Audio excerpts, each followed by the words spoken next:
సంవత్సరాల తరబడి ఎన్ని మందులు వాడినా మీ మోకాల నొప్పులు తగ్గట్లేదా? ప్రాణ పెయిన్ క్లినిక్ లో అత్యాధునిక చికిత్స. Welcome to Suman TV. నేను మీ సుమన్ టీవీ నాగ్. కోల్కతా ఇన్సిడెంట్కి సంబంధించినటువంటి వాటిల్లో సందీప్ ఘోష్కి డెత్ పెనాల్టీ వేసే అవకాశం ఉంది అని చెప్పేసి కొన్ని న్యూస్ అయితే వస్తూ ఉన్నాయి. బట్ అతనికి జరగాల్సిందే. అండ్ ఇంకొకటి ఏంటంటే, ఇంత క్రిమినల్గా వాళ్ళు ఆలోచించి ఈ విధంగా చేస్తారా అనుకున్నటువంటి ఆలోచనని ఈవెన్ సిబిఐ వాళ్ళు కూడా వ్యక్తపరిచినట్లు తెలుస్తూ ఉంది. అంటే ఒక్కొక్క మనిషి ఎంత క్రూరంగా ఆలోచించి సాక్ష్యాలు లేకుండా, సాక్ష్యాలు కనిపించకుండా అభిజిత్ మండల్తో కలిసి ఈ విధంగా చేస్తారా అనేటువంటి విషయాన్ని వ్యక్తపరుస్తూ ఉంటే నిజంగా చాలామందికి ఇంత జరిగిందా, ఒక కేసులో ఇన్ని రకాలైనటువంటి కోణాలు ఉన్నాయనేటువంటి విషయం మనకి తెలియక మానదు, ఆశ్చర్యకరానికి గురి చేయక మానదనమాట. సో ఈ రోజు వరకు కనుక మనం చూసేటువంటి అప్డేట్స్ కనుక చూస్తే నిజంగా దేశం మొత్తం చూస్తున్నటువంటి ఈ కేసులో ఈ రోజు వరకు కూడా సత్వర న్యాయం కోసం మాతో పాటు ఉన్నటువంటి ప్రతి ఆడియన్కి స్పెషల్ థ్యాంక్స్. అయితే ఈ రోజు వరకు ఉన్నటువంటి అప్డేట్స్ ప్రకారం ఏం జరిగింది ఏంటి అనేది మనతో పాటు హైకోర్టు అడ్వకేట్ రవీంద్రనాథ్ గారు ఉన్నారు. వారి మాటలు తెలుసుకుందాం. Hello sir. హాయ్ అండి నాగరాజ్ గారు. సిబిఐలో జరిగినటువంటి విచారణ కనుక మనం చూస్తే అండి, ఒక్కొక్క విషయం మీరు నేను స్టడీ చేసేటప్పుడు అరే ఇన్ని జరిగే ఏంటి అంటే, ఒక కేసులో ఇన్ని కోణాలా అని చెప్పేసి మనకి సినిమాని తలపించినటువంటి, అంటే దానికి మించి కూడా ఉంది అని చెప్పడంలో ఏమాత్రం సందేహం లేదు.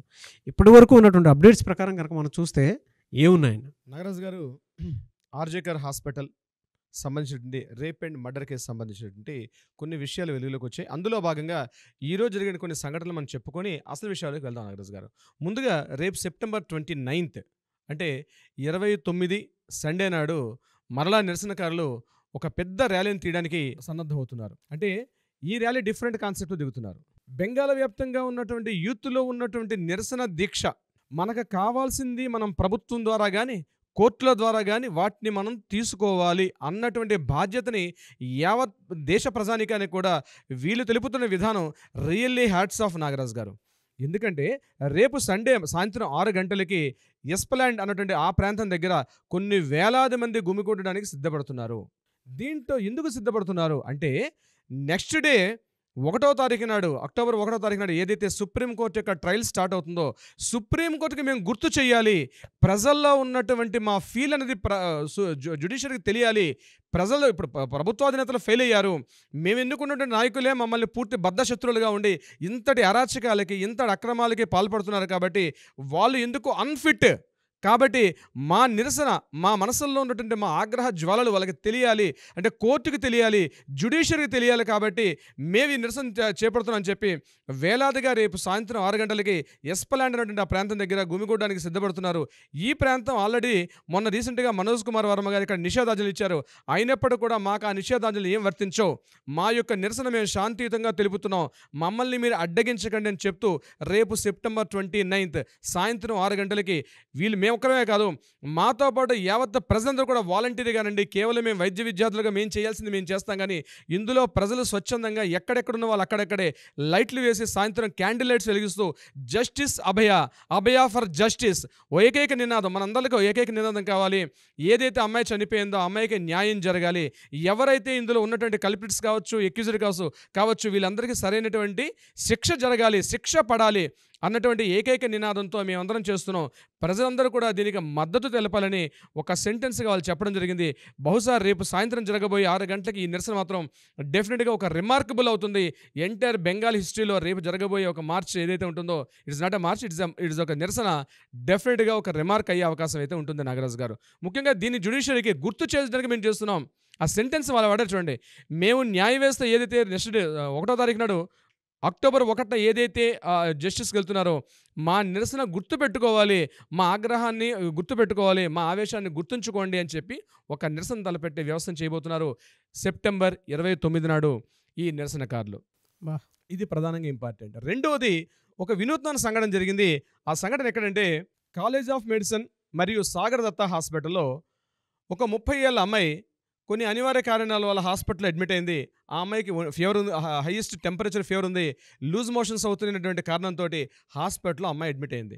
అడ్మిట్ అయిన 2.5 hours తర్వాత ఆ అమ్మాయి చనిపోయింది. చనిపోతే ఆమెతో వచ్చినటువంటి బంధువులందరూ కూడా సుమారుగా ఒక 20 మంది కలిసి మూకుముడగా ఈ సాగర్ దత్తా హాస్పిటల్ మీద అటాక్ చేసి చాలామంది జూనియర్ డాక్టర్స్ మీద చేయి చేసుకునే పరిస్థితి వచ్చింది. చాలామందిని కొట్టారు. ఇది చిన్న విషయం కాదు. దీన్ని చాలా సీరియస్గా తీసుకున్నటువంటి జూనియర్ డాక్టర్స్ యొక్క బృందం ఇది మేము ఆల్రెడీ చెప్తున్నాము. ప్రతి హాస్పిటల్లో గవర్నమెంట్ ఆధ్వర్యంలో నడుస్తున్నట్టు ప్రతి హాస్పిటల్లో మాకు సెక్యూరిటీ లేదు, మమ్మల్ని సెక్యూరిటీ ప్రొటెక్ట్ చేయకపోతే మేము మా విధుల్ని సరిగ్గా నిర్వర్తించుకోలేమని చెప్పి ఎప్పటికప్పుడు ప్రభుత్వాన్ని హెచ్చరిస్తున్నప్పుడు కూడా వాళ్ళు దీన్ని సరైన విధానంలో సరైన పందాలు నడిపించలేక ఏదో జస్ట్ ఒక తూతూ మంత్రంగా ఒక కమిటీ వేసి విడిచిపెడుతున్నారు తప్పించి దీన్ని ఎక్కడ వాళ్ళు క్లియర్గా చేసుకోవట్లేదు అని వాళ్ళు ఎప్పుడే చెప్పడం జరిగింది. దీన్ని రీసెంట్గా ఆల్రెడీ చెప్తున్నారు. ఈరోజు కొంతమంది జూనియర్ వైద్యాధికారులు కొంతమంది గాయాలు పాల్పడిన సంఘటన కూడా జరిగింది.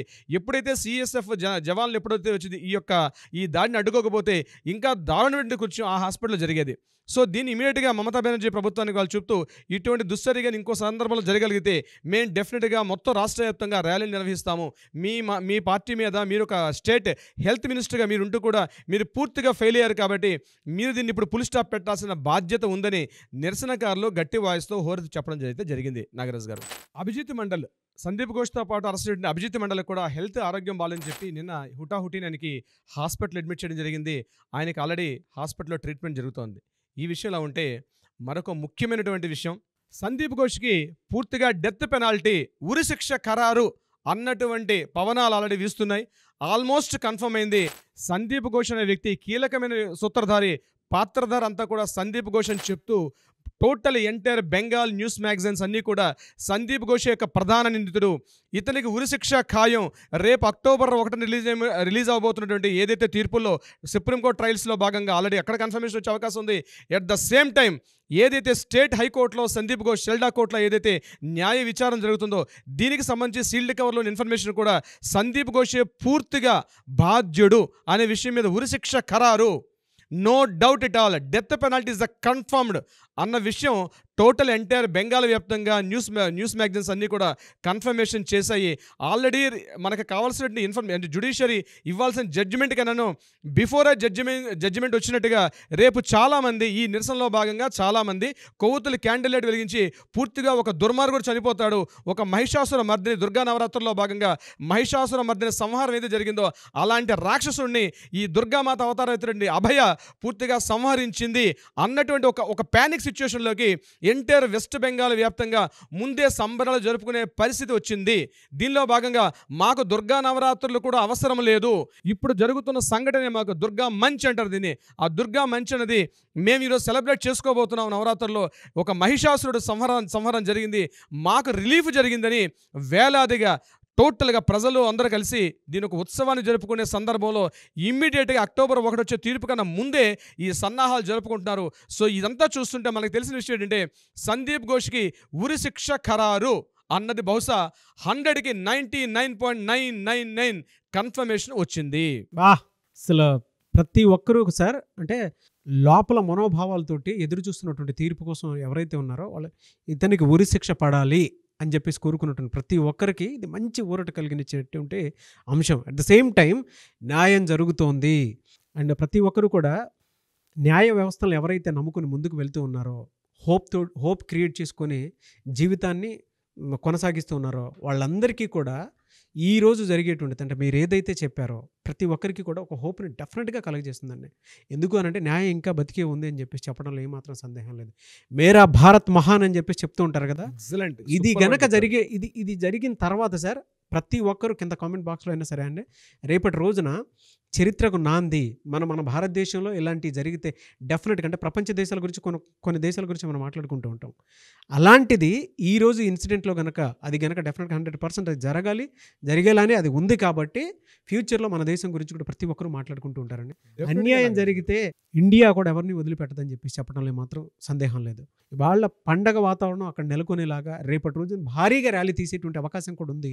అండ్ ప్రతి ఒక్కరూ కూడా ముందే దసరాను జరుపుకునే అవకాశం ఉంది అనేటువంటి విషయం చెప్పడంలో ఎటువంటి న్యూస్లు ఆనందదాయకం శుభదాయకం చెప్పడంలో ఏమాత్రం సందేహం లేదు.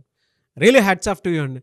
అంటే మీరు స్టడీ చేసినటువంటి ప్రతి విషయం కూలంకషంగా మన తెలుగు రాష్ట్రాల్లో ఉండేటువంటి మన తెలుగు ఆడియన్స్కి ఈ విషయాన్ని అందజేయటం అనేది నిజంగా ఇందులో నేను ఉండటం అనేది నేను చాలా ప్రౌడ్గా ఫీల్ అవుతున్నాను మన ఆడియన్స్తో పాటు.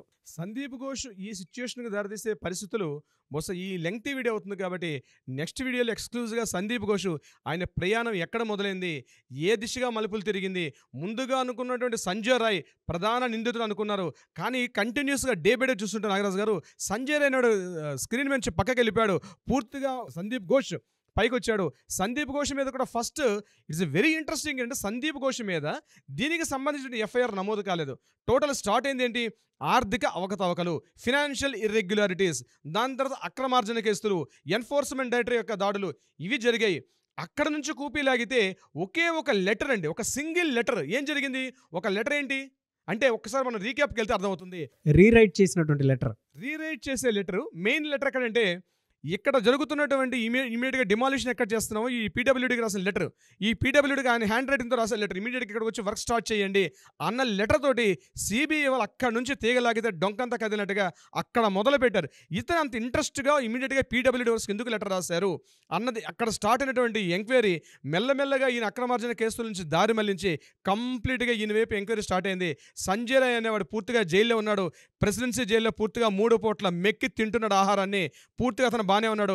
బట్ ఎంటైర్ స్టోరీ అంతా కూడా సందీప్ ఘోష్గా రోజుకు 3 సార్లు జైలు కోర్టుకు వెళ్తున్నాడు, డైలీ 3 సార్లు కొన్ని వందల గంటల పాటు లెక్క వేస్తే ఇప్పటికి నాకు తెలిసి 200 పై మాటగా ఆయన ఇంట్రాగేషన్ ఎదుర్కొన్నాడు. ఆయన ఒక్కొక్క సందర్భంలో ఒక్కొక్క న్యూస్ చెప్తుంటే ఎంటైర్ సిబిఐ వల్ల విస్తుపోయి నిజాలు వచ్చాయి. రీసెంట్గా మనం నిన్న చెప్పుకున్న వీడియోలు ఏంటంటే సందీప్ ఘోష్ తన ఆపరేషన్ థియేటర్ని ఒక అడ్డాగా చేసుకొని, ఒక మాఫియా అడ్డాగా చేసుకొని ఇన్ని దుశ్చర్యలకు పాల్పడ్డాడు.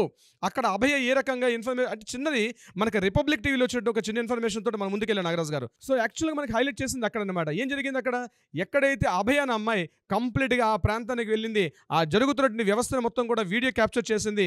ఈ వీడియోని ఇవ్వమని చెప్పి తను ప్రెజెంట్ చేశాడు. ఇమీడియట్గా ప్రసూన్ చటర్జీ ఈ మీద ఫిజికల్ హెరాస్మెంట్ చేశాడు అన్న విషయం అక్కడ ఆగింది. సో ఇప్పుడు ఈ కేసులో ఎవరెవరైనా ముక్కుముడిగా పార్టిసిపేట్ చేశారా, ఎవరో ప్లాన్ ప్రకారం అభయ మీద దాడి జరిగింది, ఏ రకంగా జరిగింది, విత్ టైమింగ్స్తో సహా టైం లైన్తో సహా ఏ రకంగా ఎంతమంది ప్రణాళికలు వేశారు. ఎందుకంటే ఆ రోజు సంఘటన జరిగిన సమయానికి సందీప్ ఘోష్ కన్నా ముందే వెస్ట్ బెంగాల్ లాబీలో నుండి కీలకమైన అవిగ్డే మొదలుకొని చాలామంది విరూపాక్ష బిశ్వాస్, అవిగ్డే మొదలైన కీలకమైన వ్యక్తులు 14 కిలోమీటర్ల డిస్టెన్స్ ఉన్న వ్యక్తులు సందీప్ ఘోష్ జస్ట్ 2 కిలోమీటర్స్ రావాల్సిన ఇతన్ని రీచ్ అవ్వకుండా 14 కిలోమీటర్ల ఉన్న వ్యక్తులు వచ్చి ఆ యొక్క సంఘటన స్థలాన్ని క్యాప్చర్ చేయడం, అక్కడ పూర్తిగా వాళ్ళు దాన్ని క్యాప్చర్ చేసి ఆ ప్రాంతాన్ని సాక్ష్యాధారాలను పూర్తిగా రూపుమాపేయాలి అని ఏకైక దీంతో వాళ్ళు చేసినటువంటి అరాచకం ఇంత అంతా కాదు నాగరాజు గారు. నిజంగా సిబిఐ వాళ్ళకి మనం ఈ విషయంలో హ్యాట్స్ ఆఫ్ చెప్పుకోవాలి. ప్రజలు వైపు ఉవ్వెత్తున ఎగుస్తుంది. సిబిఐ ఇంట్రాగేషన్ దర్యాప్తు సంస్థ సరైన దిశలో చేయట్లేదు, సిబిఐ ముత్తుకుంటున్నారు. లేదు ఇక్కడ సాక్ష్యాధారాలు తారుమారైపోయి మొత్తం ట్యాంపరింగ్ జరిగింది, మాకు హ్యాండ్ ఓవర్ చేసేసరిగా 4 days అయిపోయింది, అప్పుడే సార్ సిబిఐ వాళ్ళ ఇంట్రాగేషన్ బయటపడేది. అన్ని సాక్ష్యాలు అంటే సిబిఐ ఎందుకు, లోకల్ పోలీసులు చేస్తారు. ఇంట్రాగేషన్ చేసేట వాళ్ళకి ఇన్వెస్టిగేషన్ చేసేసరికి ఆధారాలు లేవు, ఎటువంటి ఎవిడెన్స్ లేవు. మనం ఫస్టే చెప్పాం, ఆ లేడీ సిబిఐ ఆఫీసర్ ఒక లేడీ వచ్చారని చెప్పి, షీఈస్ ద పర్ఫెక్ట్ వర్కింగ్ చేస్తుంది ఆవిడ మరోసారి ప్రూవ్ చేసుకున్నారు. ఈ సందర్భంగా ఏదైతే ఈ కేసు ట్యాంపరింగ్ జరిగిందో, సాక్ష్యాలు లేని విషయంలో మళ్ళా సాక్ష్యాలని మళ్ళీ రీకలెక్ట్ చేసి సిబిఐ రేపిచ్చే సీల్డ్ కవర్లో ఇన్ఫర్మేషన్ ఏదైతే ఉందో డెఫినెట్గా మీరు ఇందాక చెప్పినట్టుగా ఒక చారిత్రాత్మకమైన తీర్పుకి ముందుకు వచ్చింది. దీంట్లో ముందుగానే సీజీఐ వాళ్ళు న్యూస్ కూడా రిలీజ్ చేశారు. మేము ఇప్పటి వరకు మన సీజీఐ మీరు కూడా చూసుకోవచ్చు, ఆన్లైన్లో దొరుకుతుంది, www.cga.gov.in. అంటే సుప్రీంకోర్టు మేము ఇచ్చినటువంటి చారిత్రాత్మకమైన తీర్పుల కోసం వెబ్ పేజీలో మేము కంప్లీట్గా ఒక పేజ్ క్రియేట్ చేసాం. ఎవరైనా కావాలనుకుంటే ఈ సైట్లోకి రండి, ఇక్కడ పూర్తిగా మేము ఇచ్చిన చారిత్రాత్మకమైన తీర్పులు మీరు ఇక్కడ చూడవచ్చు అని చెప్పి ఈరోజు సుప్రీంకోర్టు ఒక ఇన్ఫర్మేషన్ క్లియర్ చేయడం జరిగిందంటే రేపు జరగబోయే తీర్పుకి వాళ్ళు కూడా ఉత్సాహంగా ఉన్నారు, ఏం జరగబోతుంది. సో పబ్లిక్ని కూడా ఒక పార్ట్ ఆఫ్ ద పబ్లిక్ని కూడా చేసుకుంటారు. వీలైతే www.cga.gov.in సైట్కి వెళ్తే రీసెంట్గా గడిచిన 20 yearsలో మేము ఇచ్చినటువంటి చారిత్రాత్మక తీర్పులు మీకు చాలా సింపుల్ ఇంగ్లీష్ లాంగ్వేజ్లో ఉంటుంది, మీరు కూడా చదువుకోవచ్చు అని చెప్పి పబ్లిక్ ఒక విషయం చెప్పడం సీజేఐకి, ముఖ్యంగా చంద్రచూడ్ గారికి ఇక్కడ నుంచే అనేక వందనాలు తెలియజేసుకుంటున్నాం నాగరాజు గారు. డెఫినెట్గా అండి, కుదిరితే చంద్రచూడ్ గారి మీద కూడా ఒక వీడియో చేద్దాము. మన ఆడియన్స్ కన్నా కోరుకొని నిజంగా అటువంటి న్యాయమూర్తుల గురించి మనం తెలుసుకోవాల్సినటువంటి అవసరం, బాధ్యత ఉంది. సో డెఫినెట్గా అటువంటి వారిని కూడా మనం సపోర్ట్ చేయాలి. సో ఎనీవేస్ గ్రేట్ అండి, very proud of you Ravindranath గారు. ఇవాళ ఎవరికైనా అన్యాయం జరిగింది అని అంటే తెలుగు రాష్ట్రాల నుంచి ప్రతి ఒక్కరు మీకు ఫోన్లు చేసి దయచేసి మా కేసుని టేకప్ చేయండి అని చెప్పేసి మాట్లాడుకుంటూ ఉన్నారు. ఎందుకంటే కోల్కతా ఇన్సిడెంట్కి సంబంధించినటువంటి వాటిల్లో ఈ రోజు వరకు కూడా మీరు ప్రతి దాంట్లోనూ అంటే డే 1 నుంచి సార్ లేదు సార్ ఇది చారిత్రాత్మక తీర్పు అవుతుంది, మంచికి నాంది పలుకేలా దేశం మొత్తం చర్చించుకుంటారు, మనం చేద్దాము, నేను టైం స్పెండ్ చేస్తానని చెప్పేసి అక్కడికి వచ్చి కూర్చొని టైం స్పెండ్ చేసి మరి దీనికి సంబంధించిన ప్రతి ఒక్క అప్డేట్ని చాలా డీటెయిల్గా ఇచ్చారు. అండ్ అందులోనూ అది చూసిన తర్వాత ఇవాళ తెలుగు రాష్ట్రాల్లో ఎక్కడ అన్యాయం జరిగినా సరే డెఫినెట్గా మిమ్మల్ని కలిసి ఏ రకంగా అయినా సరే జస్టిస్ మేము కూడా తీసుకోవాలి అనుకున్నటువంటి ఉద్దేశంతో కాల్ చేసి మరి మీ దగ్గరకు వస్తూ ఉన్నారు. అంటే I'm very proud of you, అంత పెద్ద రెస్పాన్సిబిలిటీని కూడా క్రియేట్ చేసుకున్నందుకు, ఆడియన్స్ ఇచ్చినందుకు. అండ్ ఆడియన్స్కి కూడా స్పెషల్ థ్యాంక్స్ అండ్ మీకు కూడా స్పెషల్ థ్యాంక్స్ అండి. Thank you.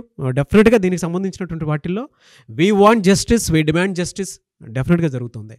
Thank you so much Ravindranath గారు. Thank you so much Nagaraju గారు.